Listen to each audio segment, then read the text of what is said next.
Hi, my name is Rosie Arms. I love photographing flowers, but often find the backgrounds are too distracting, as in my mind I am not looking for just a record shot. I therefore always look for the flower that has a little bit of individuality.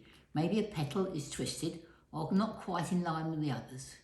Being able to use the creative aspect of a computer helps me bring a personal touch to a photo, similar to the highly skilled technicians in the age of the darkroom and the analog photography.